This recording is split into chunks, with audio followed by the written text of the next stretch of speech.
3,800 private repositories were breached, not through a GitHub vulnerability, but through something developers installed willingly. On May 20th, GitHub confirmed that a single employee had downloaded a malicious Visual Studio Code extension that quietly exfiltrated access to nearly 4,000 internal code repositories, including the source code for GitHub Actions, Copilot, and CodeQL. The tool they trusted to make coding easier had become the largest supply chain breach GitHub has faced this year. The extension was NX Console, a popular developer tool with 2.2 million installations used to manage JavaScript projects. For 18 minutes on May 18th, version 18.95.0 sat on the official Visual Studio Code marketplace, and in that window, it reached at least one person who mattered, a GitHub engineer. The moment they clicked install, the extension began harvesting credentials. Not account passwords, something more valuable. OAuth tokens, GitHub Personal Access tokens, and cloud service credentials stored in environment variables and configuration files. The kind of access that doesn't require a password because it assumes you're already trusted. This wasn't a zero-day exploit or a sophisticated phishing campaign. The attackers, a group called TeamPCP, had stolen a legitimate contributor's publishing token, likely from an earlier supply chain compromise targeting the TanStack NPM ecosystem just days before.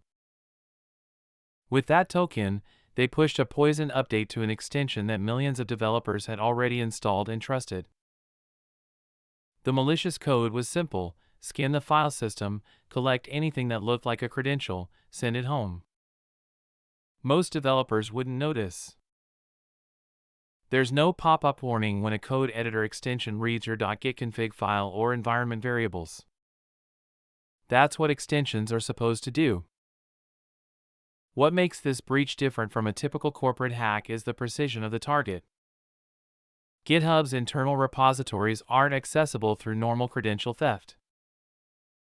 They're segmented, protected by multiple layers of access control, and monitored.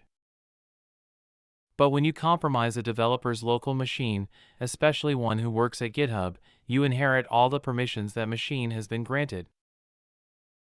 That includes access to internal tooling, CI/CD pipelines, and private repositories that would never be exposed to the internet. The attacker didn't need to break through GitHub's perimeter.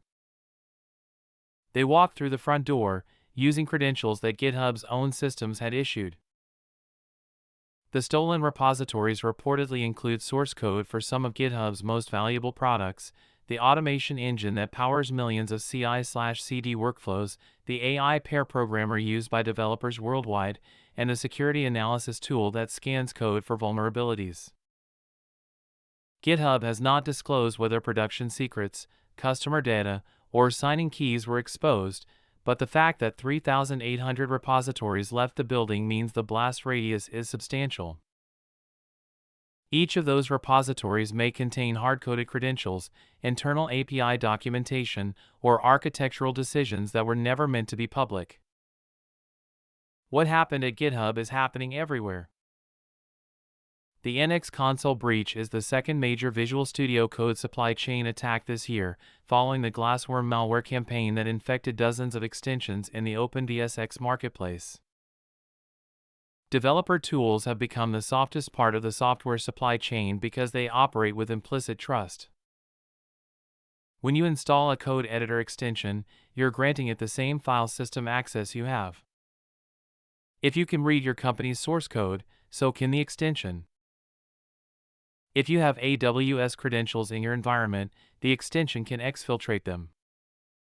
There's no sandbox, no permission model, no way to audit what an extension does after it updates. The attack also exposes a structural problem in how software ecosystems handle trust. The developer who published NX Console didn't write the malicious code.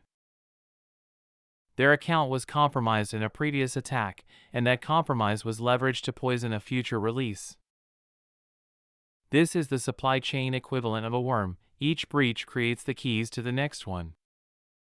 TanStack led to stolen credentials. Stolen credentials led to a compromised publisher account. A compromised publisher account led to a malicious extension.